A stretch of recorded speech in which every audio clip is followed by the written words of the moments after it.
Hi, I'm Juzzy D, and today I'm going to give you my thoughts on the Walkera Genius CP.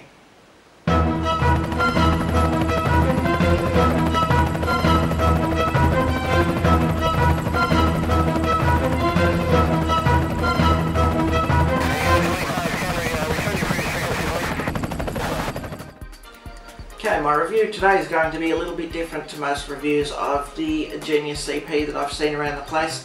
Today's review is a review by a beginner for beginners.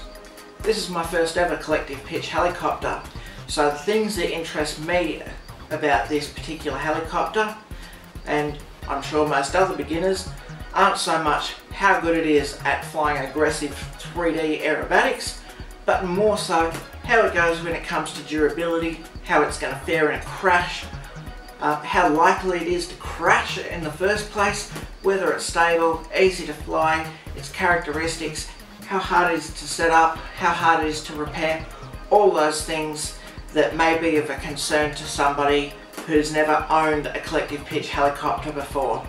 So I've jumped into it this week and I'm about to take you along for the ride. First and foremost, durability.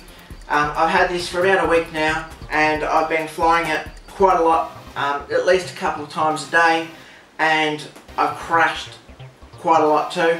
Some of the crashes have been quite soft landings, some of them have been extremely hard, and through all of it the chopper survived fairly well. I have so far broken a tail rotor and cracked the canopy. Apart from that, everything else is fantastic. I have had to make some adjustments to the gears a couple of times where the motor itself moved away from the main gear, causing the gear to slip, and I also had an issue where the gear slipped upwards on the shaft, which caused the gear from the motor again to not make contact properly. Both of those were easy to fix. Moving the motor was just a matter of undoing two screws on the inside there and pushing it back in, tightening those back up. The main gear itself here, it just slides down, so nothing to worry about there. I didn't even need any tools. That one, I just used my thumb to push it back down and it was ready to go again and ready to get back up in the air. That said, with all those crashes, to have nothing more than one tail rotor and a cracked canopy, I think that's absolutely brilliant. On HeliPal's website I have got on order a replacement canopy. This one claims to be unbreakable. So this one's just a very soft, very light plastic, so it's of course very prone to cracking, especially if you're going to fly it into the wall at full power. In terms of stability and flight characteristics, the Genius CP is an absolute joy to fly. It did take me a little bit of setting up in terms of getting the trims right and that sort of thing, and I find the hardest thing with this chopper is getting it off the ground. Once you take off, it tends to just want to sit around and tends to just want to hover, and it responds very well to stick inputs. I do find, and I'm not sure if it's just a Genius CP or a collective pitch characteristic in general, but when it gets light on the skids, in those seconds before actual takeoff, it can start to run around quite a bit, especially on a smooth surface where it has the ability to move around quite easily, and there isn't a lot of friction, which admittedly when I first pulled it out of the box caused me to struggle to even get it off the ground at all. Once I got past that, as I said, very easy to hover, it's very responsive, and you don't need really to put a lot of input in. Basically you very quickly become very comfortable on the sticks and find yourself not even thinking about the corrections and just making them automatically. Now, being a micro-sized heli, the other thing about the flight characteristics I would say is that it's basically able to be flown anywhere, which is what attracted me to this particular heli as a first collective pitch machine. Essentially, I figure if I'm going out once a month, once every 3 weeks, hell even once a week out to the flying field to be able to fly a chopper, then I'm not going to learn very quickly at all. With this being the micro size that it is, it's so easy to just throw your batteries on charge when you're done, then they're there for later in the afternoon. You get up, you get yourself a glass of water and you see the heli there and you think, why not? And you put 5 minutes of flight time in. Because of that, I found myself improving very, very quickly. Unlike my multi-rotors, which are quite large, and you have to find the time to get out somewhere safe and somewhere appropriate to fly them. It's a big logistical exercise just to get them in the air. This thing loves to just have fun. It's very light, so I've not managed to damage anything yet. It's hit walls, it's hit doors, it's hit beds and couches, and it has hit me as well. When it hit me, it did admittedly sting a little bit, but at 40 grams, it doesn't do a lot of damage to anything. It hasn't scratched anything, it hasn't broken anything, at least in my house, and at least so far. The battery itself, it's only a very small 3.7 volt single cell LiPo. The batteries that came packaged with the CP were 200 mAh. I've got a couple of 350s there that I already had as well. Between the two of them, the 200s only get a couple of minutes flight time, maybe 4 or 5 minutes. You get a couple of minutes longer, 8 to 10 minutes out of the 350 mAh. Now, one little tip when it comes to the Genius CP, the canopy itself is held on in the top section with 2 little rubber grommets here. What can happen with these little rubber grommets is, get that out of the way, so what can happen with those rubber grommets, especially in a crash, is it will squeeze in or move across and touch the servo. When it's touching the servo and the ball linkage, it will cause problems with flight, and you'll find that instead of taking off, it will just want to tip over, and if you're correct to stop it from tipping over, it won't actually be in a position where the pitch is strong enough to get off the ground. It'll hold it back and it'll just basically sit there spinning, and you'll think, oh no, what have I done wrong?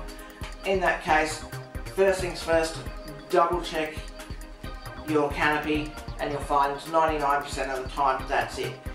It took me a little while to work that out. Wish it was mentioned in the manual, because it's very scary to find your new bird not responding to you, not flying properly, and you're thinking, I know nothing about these things, everything looks right, what the heck is going on? As far as the controller goes, with the transmitter, I've set it up exactly as recommended by the manual. The only additional thing I did was throw a throttle hold on the rudder dual rate switch. That's not recommended in the manual, but anytime you're going to have throttle curves that don't have a 0 throttle at the bottom of the switch, you need to make sure you have your throttle hold set up so that if anything goes wrong, bam, you hit that switch to make sure you don't burn out any motors, to make sure it's not flapping around trying to break things and do more damage than you possibly have already done in the crash in the first place. So with your controller, I'm using a Devo 8S. Any of the Devo controllers is basically very similar setup. The main difference from what I can tell is the menu system. The 8S, get stylus out. Okay, the 8S has got quite a bright little screen. It's a touch screen, of course. Stylus comes tucked in the side there, which makes it very easy to view everything you need to. I believe it was the 6 I saw, which only has a couple of characters on the screen, makes it very difficult to set up. So when we're looking at the screen here, we've got the dual rates. The manual didn't recommend any dual rates, so I didn't set any. And over to the left, you click on this graph here, and you can see the throttle curves. So I'm of course in throttle hold, so it's showing me nothing. because I put all servos on hold, I can take the throttle hold off and you'll see your graph. Your graph will show you exactly what your curve is. So with my normal mode, throttle curve is a nice standard 0 to 100. However, if you flick across to stunt mode 1 or 2, as recommended by the manual, you'll see there it's a from left to right, 100, 80 in the middle and 100% on the other end. So what that essentially means is while your throttle's here, it's at 100%, your throttle's here, it's also at 100%, when it's here in the middle, it's at 80%. So with your throttle curve setup, it's also very easy to set up your pitch curves. So if we go into the menu here, okay, you'll see, where are we? Pitch curve in the middle down the bottom, in the middle down the bottom here. So clicking on that will ask you if you want all servos to hold. So basically that'll stop your heli from spooling up and going out of control while you're working on these settings. You can basically flick it into whatever mode you like and do whatever you need to. So if you say OK to that hold, you'll then see your pitch curves. You'll see you've got a nice easy one there for normal mode and something a bit more aggressive that allows the inverted flight and some acrobatics with the 2 stunt mode switches. Setup of the Genius took only a couple of minutes. As I say, followed the directions of the manual to make sure that the transmitter was set up correctly.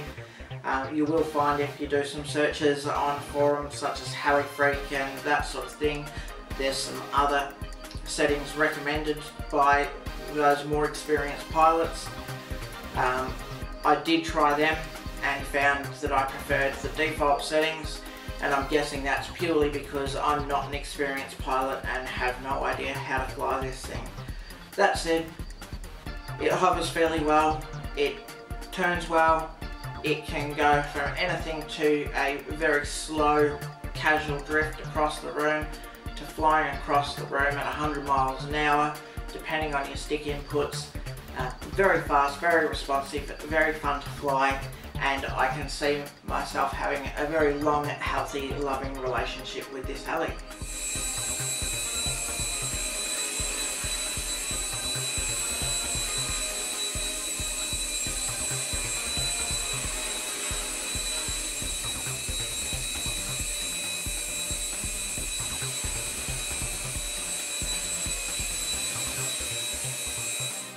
So if you do have any questions, any concerns, or you're thinking about picking one of these up and you'd like to know anything that I haven't covered here, just drop me a line and let me know.